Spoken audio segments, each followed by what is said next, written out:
qual é, de onde vem e como identificamos a nossa verdadeira identidade espiritual, a mais profunda, a que nos marque, aquela com a qual nós devemos nos identificar e os outros também.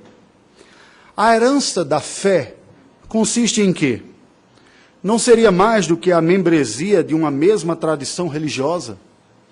A salvação é garantida a todos os filhos do pacto?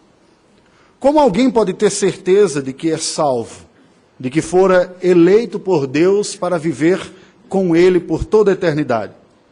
Se todos somos pecadores, como lidar com a tensão paradoxal com aquilo que ainda não somos, mas somos chamados a ser? A nossa vocação e a nossa vida, que muitas vezes não acompanha aquilo para o qual somos chamados. E como abordar o tema da eleição sem induzirmos supostos eleitos à licenciosidade? Que diz, uma vez que eu sou eleito, não importa como eu vivo, eu estarei com Deus para todo sempre. Questões como essas abordam qualquer pessoa ou quaisquer pessoas que estudem o texto bíblico com honestidade e olhem para si mesmo com sinceridade. Questões como essas podem ser consideradas, e hoje à noite o faremos, a partir da experiência do patriarca Jacó, cuja lentidão em experimentar a sua santa vocação lança luz às nossas problemáticas espirituais. Assim como ele, que providencialmente enfrentou os seus maiores ídolos, os seus temores mais profundos, e então, somente ao perceber-se fragilizado, teve um encontro redentor com o Senhor. Deus chama todos os seus eleitos a um encontro transformador consigo também, e o fará. Não apenas um, mas vários ao longo de sua vida. Eu lhe convido nesta noite a abrir a Escritura Sagrada no livro do Gênesis, capítulo de número 32, para que acompanhemos os versículos de 22 a 32, que nos descreve a luta de Jacó com Deus no Vale de Jaboque. Uma passagem clássica, bastante conhecida, há inclusive um hino do nosso inário que se inspira nesta passagem, e que nós vamos acompanhar nesta noite. Eu peço a sua atenção à leitura que passo a fazer neste instante.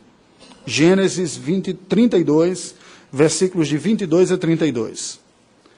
Levantou-se naquela mesma noite, tomou suas 2 mulheres, suas 2 servas e seus 11 filhos, e transpôs o val de Jaboque.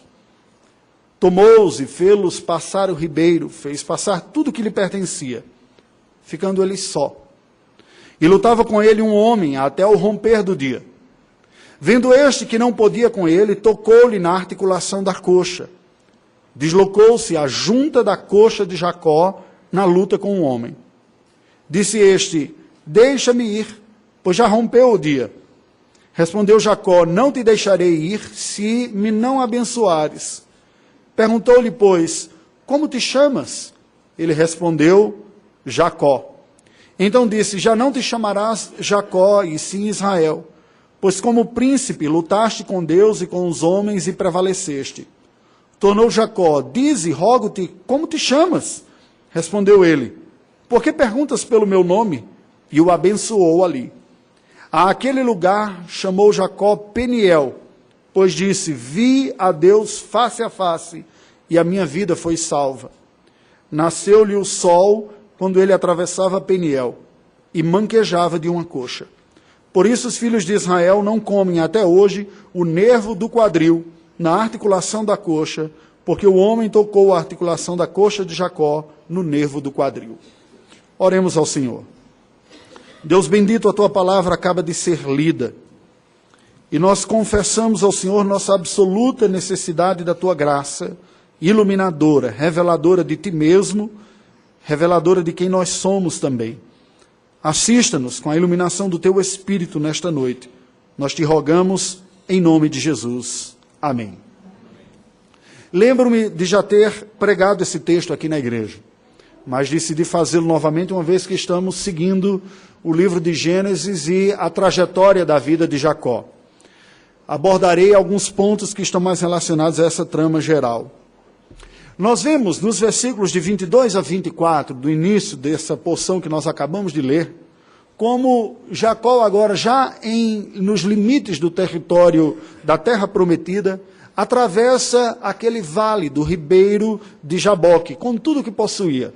Ele encaminha suas esposas, seus filhos e seus servos à frente e experimenta uma daquelas circunstâncias intensas, ricas, mas muitas vezes evitadas por cada um de nós. Momentos de solidão.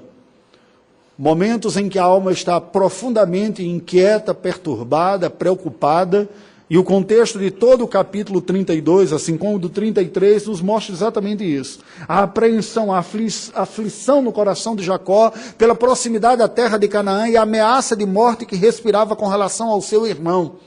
Então ele conduz todos, deixa-os passar e aqui se encontra só. Aquele momento que muitas vezes nós encontramos na nossa vida, que nós precisamos de uma tranquilidade, uma serenidade, para vivenciarmos este momento, parece que não daremos conta das demandas da atenção da vida, dos amigos, dos parentes e do trabalho, e de tudo mais o que seja.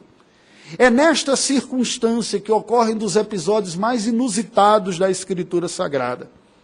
O relato bíblico nos aponta um encontro extraordinário de Deus com Jacó, marcado por uma luta deste patriarca com essa manifestação divina tão incomum, que não foi de alguns minutos, nem mesmo de algumas frações de horas, mas que durou toda a madrugada até o romper do dia. Um quadro muito estranho, se nós imaginarmos como é possível um homem lutar com Deus, se Deus é espírito, ou ainda assim que Deus assumisse uma forma física, como ocorre aqui, uma luta com Deus, não nos parece muito algo razoável para um servo de Deus ter. Nós esperamos uma postura de adoração, de gratidão, de contemplação. Mas o texto sagrado nos apresenta este quadro tão grave. O relato bíblico dessa luta se desenvolve em 4 atos. O primeiro deles, descrito nos versículos 25 e 26, nos mostra a luta perseverante com Deus pela bênção pessoal por parte de Jacó. Os versos 27 e 28 nos mostram a identificação da bênção pessoal mais profunda ansiada por ele. Os versículos 29 e 30 nos mostram este misterioso Redentor, revelando um solene conhecimento do Senhor a Jacó. E por fim, os versículos 31 e 32 nos mostram um doloroso, porém transformador encontro com Deus. Caminhemos mais detalhadamente nestes versículos para entender. O tema que nós refletimos nesta noite é o seguinte: a intensa luta com Deus pela transformação pessoal. Uma marca de todo eleito de Deus. Primeiro, versículos 25 e 26 nos apresentam uma luta perseverante com Deus pela bênção pessoal. O texto sagrado nos mostra que este homem especial aparece aqui a Jacó, e Jacó não o deixa ir até ser abençoado por ele. Ele diz: eu não o largarei enquanto não me abençoares. Mas aqui já vem esse desafio. Que ser é esse? Que é compreendido como Jacó, como aquele que tem, o único que tem condições de fato produzir na vida dele a bênção, entregar para ele a bênção tão ansiada por ele. Se Jacó interpretasse bênçãos como sendo tão somente recursos naturais dados por Deus, não haveria nenhuma aflição na sua alma nesse instante. Ele estava ricamente abençoado, tudo que ele trazia, que ele havia amealhado depois dos 20 anos trabalhando na Mesopotâmia, especificamente os últimos 8 que ele trabalha para si mesmo, foi ricamente abençoado por Deus em termos de recursos. Mas havia algo mais profundo na vida de Jacó, que era interpretado por ele como a maior de todas as bênçãos, que ele tinha consciência que ainda não possuía. E que aquele que ali estava com ele, que veio ao seu encontro, aquele ser, assumindo uma forma humana, era o que tinha condições de lhe dar esta bênção. Esta manifestação divina é chamada, entre outras tantas, como outras tantas ocorrem nas Escrituras, de antropomorfia. Um termo técnico que significa uma dessas manifestações sobrenaturais que Deus se utilizou em histórias, em momentos históricos do passado, em que ele assume forma humana. Antropos, homem, em grego, morfia, de forma. Deus assumindo forma humana. Mas de todas estas formas, esta parece ser a mais intensa, ao ponto de Jacó enlevar-se ou envolver-se numa luta pessoal com este. Diz, não, você não vai embora, você não vai só passar pela minha vida. Eu preciso da bênção que tu podes, e só tu podes me entregar. Possivelmente Jacó estivesse se lembrando de um outro momento semelhante que Deus se revela a ele em Betel. E como ele teve essa plena consciência da presença de Deus e erige um altar, mas ele continuava sendo Jacó, com suas lutas, seus temores, seus erros e suas dificuldades. E ele diz, é outro momento que Deus aparece comigo e eu não posso passar por esse momento e continuar do mesmo jeito que eu sou. Eu não deixarei o Senhor aí enquanto o Senhor não me abençoar.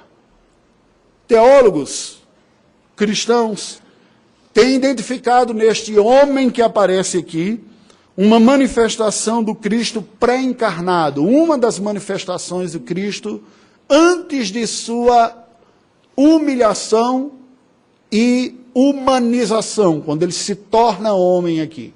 Portanto, uma manifestação pré-encarnada de Cristo no Antigo Testamento. Jacó percebeu que ali não estava simplesmente um homem, nem mesmo simplesmente um ser angelical que por vezes assumia forma física também, até participando de refeições e coisas desse tipo, ao ponto do autor aos Hebreus dizer que pessoas na prática da hospitalidade algumas vezes hospedaram anjos sem o saber. Havia algo, havia um poder naquele ser que ele reconhecia de lhe dar essa transformação de tal maneira que, na sua limitada percepção, ele conseguiu perceber a manifestação do próprio Deus vindo ao seu encontro. O que a Escritura Sagrada nos fala a este respeito depois de Jacó? Esta realidade vista por Jacó foi a grande realidade da encarnação de Cristo Jesus. Jesus Cristo nasce na terra como um cumprimento histórico, não meramente momentâneo, não uma espécie de concessão passageira por alguns minutos ou momentos de manifestar-se em forma de, mas ele assume verdadeiramente a condição humana e vive como humano durante os seus 33 anos de vida aqui na terra, para revelar ao homem de fato quem Deus é, assumindo esta condição e esta proximidade. Isto é tão verdadeiro que ele chega a afirmar no Evangelho segundo João, todo aquele que o Pai me der, esse virá a mim, e o que vem a mim, de modo algum o lançarei fora. O Senhor Jesus é Deus vindo ao nosso encontro, na maior de todas as proximidades que possa ocorrer, ao ponto de ele ter se tornado como um de nós. Sigamos. A intensa luta com Deus pela transformação pessoal, nos versículos 27 e 28, nos mostra que ela se processa pela identificação da bênção pessoal mais profunda. Eu não apenas luto com Deus e digo, eu preciso da transformação que só o Senhor pode me dar em minha vida, mas eu identifico essa própria bênção. Veja que o homem interroga Jacó, quem é você? Me diga qual é o seu nome. Versículo 27 nos é dito isto aqui. Como te chamas? E ele responde, Jacó. Isto é curioso porque, para nós ocidentais e contemporâneos, os nomes têm alguns significados distintos de povos orientais e povos primitivos. Nós ocidentais costumamos dar os nomes aos nossos filhos pela beleza que nós achamos de alguns nomes, pelo gosto. Em alguns casos, uma honra a um antepassado, um pai, um avô, ainda que depois o cara diz, pô, Raimundo, não tinha um outro melhorzinho para você colocar não, né? Foi em homenagem ao avô, dá para entender, né? Quando eu cito isso, eu lembro sempre mamãe dizendo que papai chegou comemorando na maternidade e diz, já registrei, é Raimundo, né? Eu presumo que eles não tiveram tempo para acertar isso, porque eu nasci prematuro, então não deu para entrar nesse acordo, né? Ele já ficou todo contente. Lá quando chegou, ela disse, mas eu queria Henrique, aí acabou, ficou Raimundo, isso aqui tá.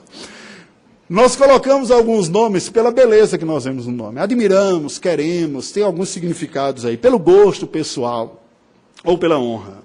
No entanto, orientais costumam dar o seu nomes com aspectos identitários, muitas vezes marcando momentos ou circunstâncias da própria vida, e que muitas vezes carregam em si um significado do que aquela criança representou para a família ou naquele momento da sua vida. Benjamim, né, que foi trocado Benoni, filho da minha dor, Perez, aquele que rompeu a madre. Cada um destes nomes carregava um sentido. Pois bem, com Jacó, curiosamente, não foi diferente. Quando Deus lhe pergunta o nome, Deus não está fazendo uma batida policial que diz, mostra sua carteira de identidade, deixa eu ver quem você é. Deus sabia qual era o nome de Jacó. A grande pergunta é, quem é você? Quem é você? É nesta hora que Jacó para e diz, eu sou usurpador, aproveitador, oportunista, friamente calculistas das oportunidades que tem para tirar vantagem delas. É isto o que meu nome Jacó significa, e é isso que eu sou. Eu sou isso. Entretanto, no verso seguinte, verso 28, nós vemos a resposta de Deus. Então disse, já não te chamarás Jacó, e sim Israel, pois como príncipe lutaste com Deus e com os homens e prevaleceste. Desta luta, no meio desta luta com Deus, que Deus pergunta quem você é, e Jacó fala quem ele é, falando das suas crises mais profundas espirituais, da sua própria identidade pecaminosa, Deus anuncia a ele uma troca identitária pessoal. Você não será para sempre esse pecador que agora você reconhece que é. Você deve, a partir de agora, passar a se enxergar da maneira como eu o transformo. E que eu digo que você é. Você é um justificado pela graça. Eu declaro que você é um príncipe que lutou com Deus e com os homens, mas pela graça prevaleceu. Por sua natureza, você é um pecador.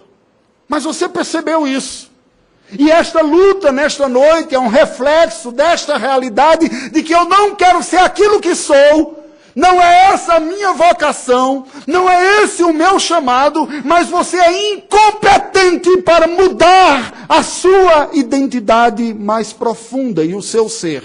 Sou eu o único capaz de transformar você naquilo que você não é, mas para a qual eu lhe vocaciono a ser.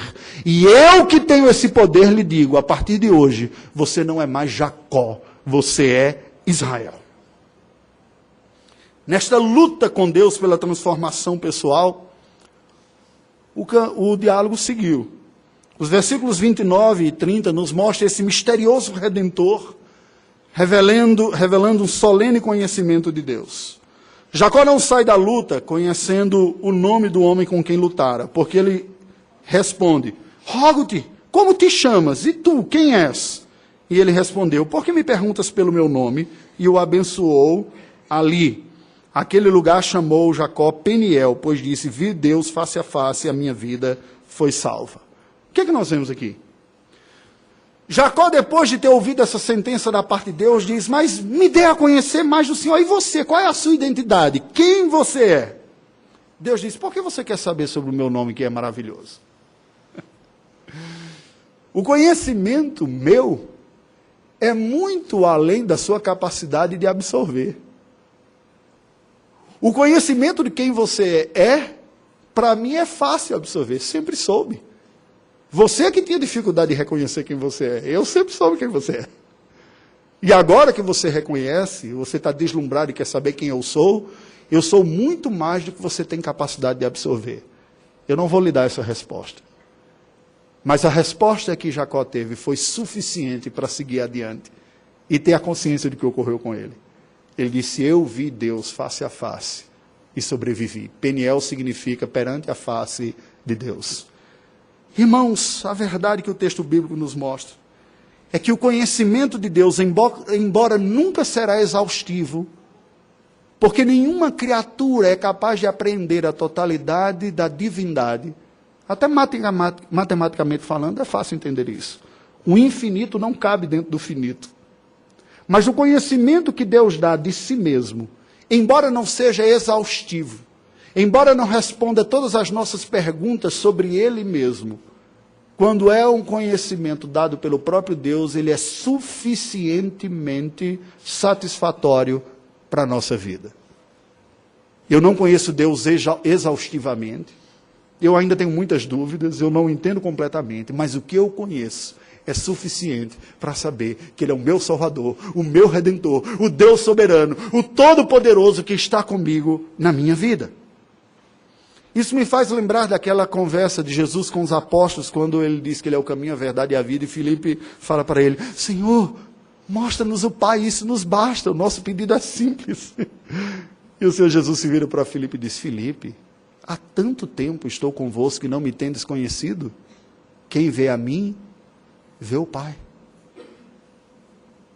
O conhecimento de Deus na face de Cristo é o que nós precisamos para termos tudo o que necessitamos, para sermos uma pessoa diferente e vivermos com Deus por toda a eternidade. A intensa luta com Deus pela transformação pessoal descrita aqui encontra o seu último ponto, os versículos 31 e 32, mostrando-se como sendo um doloroso, porém transformador encontro com o Senhor. Nasceu-lhe o sol quando ele atravessava Peniel e manquejava de uma perna, de uma coxa. E nos diz o versículo 32 que passou-se a ter uma tradição alimentar em Israel, na verdade um tabu alimentar.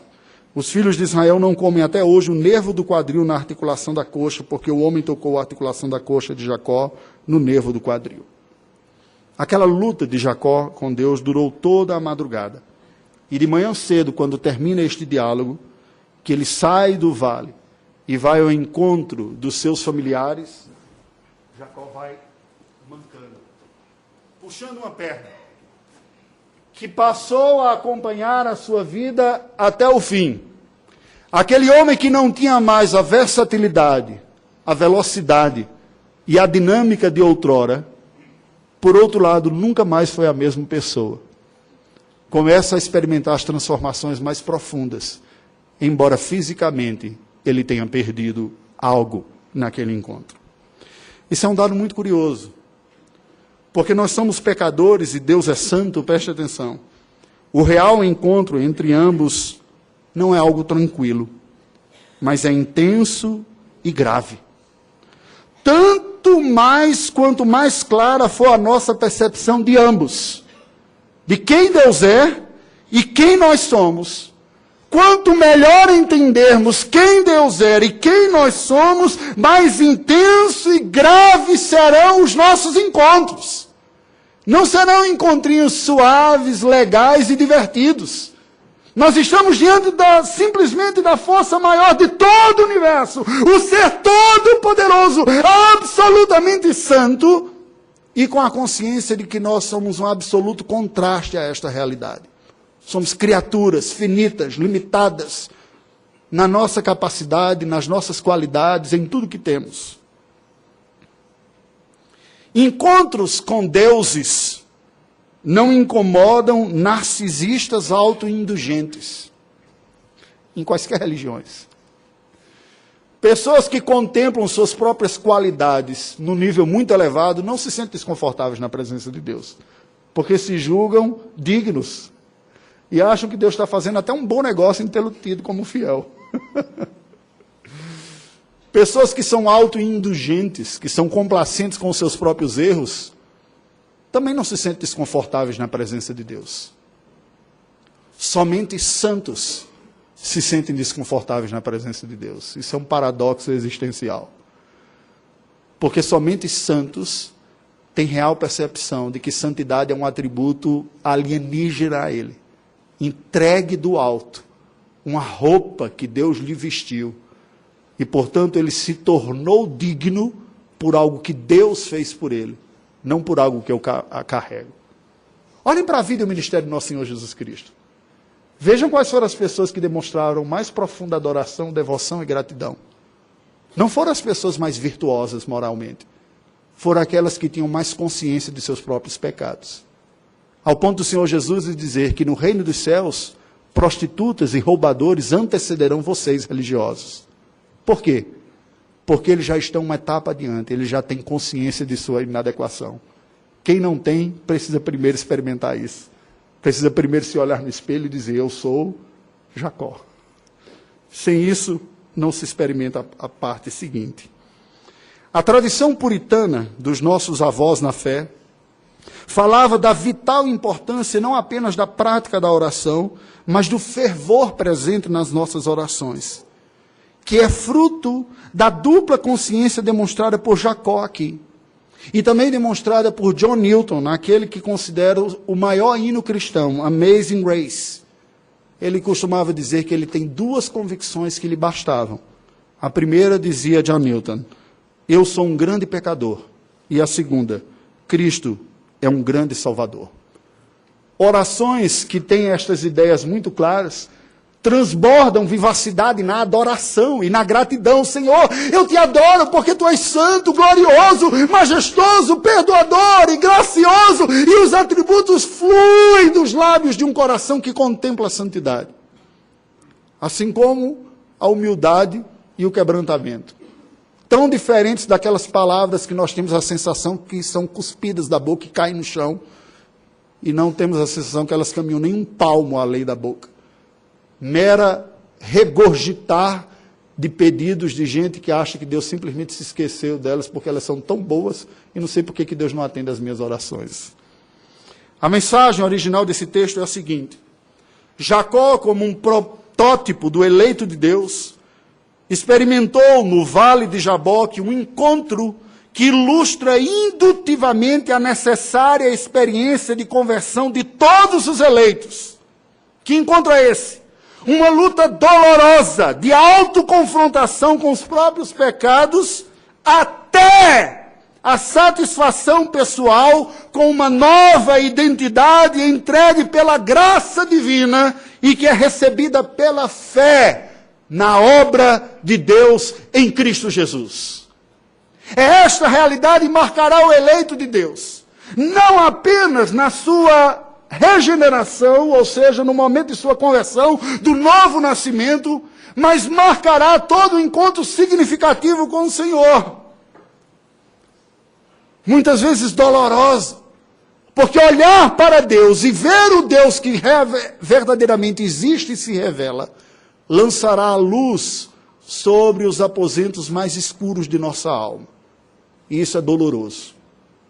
Ninguém tem dificuldade de receber elogios. Pessoas religiosas até gostam. Quando você fala, ela faz aquele gesto de falsa humildade. Que isso, humildade. Não é como quem está dizendo, diga mais, né? Fale mais das minhas qualidades. Graças a Deus é tudo para Ele. Não é?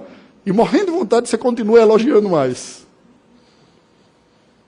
Pessoas santas têm a consciência de que tudo que tem vem da parte de Deus.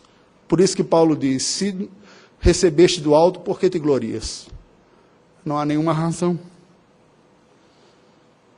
Esta luta marca a vida dos eleitos de Deus. A consciência das nossas inadequações, mas preste atenção, até a satisfação da alma naquilo que Deus fez por nós. Nos meus 18 anos de pastorado, completados no início desse ano, eu tenho testemunhado pessoas indiferentes a esta mensagem do Evangelho, que não se perturbam com seu estado espiritual, não se importam com a visão da glória de Deus, tocam a vida mantendo a religião como uma componente apenas. Mas eu tenho experimentado e visto também pessoas que iniciaram esse processo, que perceberam suas lutas, seus pecados e suas dores, mas que ainda estão na madrugada lutando com Deus, porque ainda não abraçaram a identidade que Deus apresenta em Cristo Jesus. Os religiosos autoconfiantes e os pecadores esmagados pela sua própria consciência, aparentemente são antagônicos, mas eu digo para vocês, eles sofrem do mesmo problema. Eles têm o seu ego mais elevado do que Cristo Jesus. Os primeiros, porque só veem suas qualidades e não se perturbam pelos seus pecados. Os segundos, porque só veem os seus pecados. São sempre eles que estão em tona. A única forma de ser salvo da autossuficiência religiosa e da esmagadora consciência do pecado é tirar os olhos de si mesmo e depositar na cruz do Calvário, onde uma nova identidade nos é dada. A identidade de quem, tendo lutado com Deus, agora foi tratado como um príncipe no seu reino celestial. A nossa fé e a nossa identidade não está naquilo que eu digo que eu sou. Eu preciso ter este reconhecimento para ir a Deus. mas está em ao abraçar para a minha vida aquilo que Deus diz que eu sou. Eu confio, creio e me aproprio da identidade que vem em Cristo Jesus. Os eleitos de Deus experimentarão em sua vida processos de conversão espiritual que consistem basicamente em uma dolorosa percepção de seus pecados, acompanhada pela agonia da insistência com Deus por mudança, e que termina com a satisfação da sua alma com uma nova identidade dada por Deus através da obra de Cristo e recebida pela fé. Tais processos serão tão mais dolorosos quanto profundos forem as percepções dos dois envolvidos, Deus e os homens, assim como serão também igualmente e proporcionalmente prazerosos e satisfatórios. Quanto mais eu entendo quem sou e mais entendo quem Deus é, mais profundo é o impacto na minha vida, dolorosa é essa confrontação e prazerosa e jubilosa a sensação de perdão e aceitação que vem no final desse processo. Concluindo, a verdadeira identidade cristã é uma realidade paradoxal, pois à medida que reconhecemos nossas misérias, pecados e inadequações, e proporcional ao nível de consciência disso, é que nós somos esvaziados pela graça divina da nossa autoconfiança e da nossa autoindulgência, e somos habilitados a nos satisfazermos na suficiente obra de Cristo por nós. A regeneração foi só o primeiro ato de uma vida de conversão, para que eu aprenda a viver dizendo, eu sou aquilo que Deus diz que eu sou, não o que eu sinto, o que os outros veem, o que a minha família fala. E assim cumpriremos a verdade bíblica que diz, o meu justo viverá pela fé. Curve a sua cabeça e oremos ao Senhor. Ó Deus bendito, nós necessitamos de Tua graça. Necessitamos de Tua graça para percebermos-nos como Tu nos percebes. Reconhecermos-nos como Tu dizes que nós somos. Mas precisamos de Tua graça também para que Te percebamos, que Te reconheçamos e olhemos para Ti como quem Tu és, soberano, santo, justo, mas também perdoador e galardoador daqueles que Te buscam pela fé. Ó Deus bendito, dá-nos a graça de vermos-nos melhor a nós mesmos e a Ti mesmo, e de destes encontros, destas percepções, sermos transformados pelo poder do Teu Espírito em dependência daquilo que o Teu Filho Jesus fez e faz por nós. Completa, Senhor, a obra na vida daqueles que Tu começaste a fazê-la.